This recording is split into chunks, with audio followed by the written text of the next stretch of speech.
A political operative in any day and age is required to pay careful attention to his words. And in a modern, liberal democratic society, the word hatred is absolutely forbidden. The exception, of course, is when one is lamenting the hatred promoted or engaged in by the other side. A Democrat can talk all he wants of Republicans who hate immigrants, racial minorities, and women.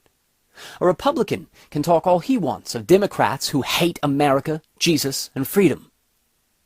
But if I were to say that I hate traitors, if I were to say that I hate the financiers and leftists who have sold out my country, if I said that they deserve the wrath of my hatred, what then?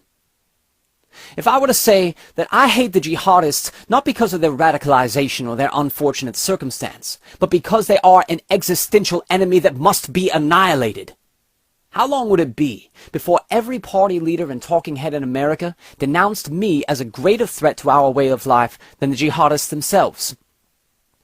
Such is the way of things now.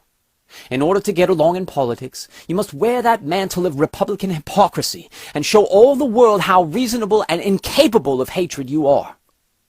So it is that to write the foreword to a book in defense of hatred is tantamount to political suicide. At first, Mr. Robertson had asked for nothing more than my constructive criticism of his manuscript. Having 10,000 things to do at any one point in time, I decided to speed-read the manuscript over breakfast one morning, expecting to make nothing more than corrections to stylistic flaws and points of grammar. Imagine my surprise when I realized that a work of monumental importance had just fallen into my lap. I still ended up reading the entire book in a single sitting over breakfast, but not because I was speed-reading something on my action item list. It was because I was absolutely engrossed. Mr. Robertson has not just given us an excellent writing. He has done us all a much greater service. In resurrecting hatred as a virtue of a strong people, he has restored an essential part of human nature long suppressed by the present cultural paradigm.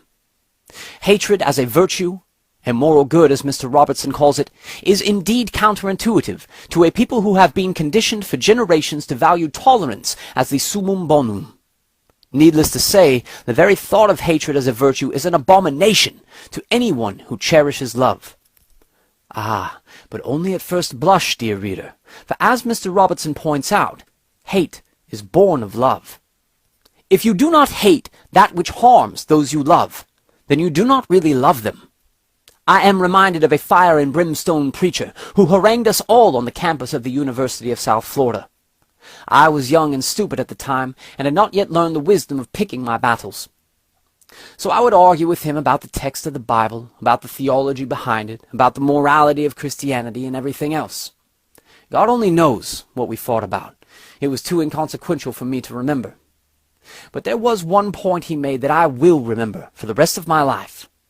In speaking of his hatred of sin, he said, "If my child has cancer, then I hate that cancer. I hate the cancer because it is killing the child I love." I have thought about that preacher's words for about a decade now. But it was not until reading In Defense of Hatred that this primal sentiment was finally given a coherent voice and a constructive channel. That breakfast with this book was a eureka moment for me like no other. This is one of those books that give a framework for something you have felt intuitively all your life, but have never been able to put into words. For this, I am in Mr. Robertson's debt. We all are.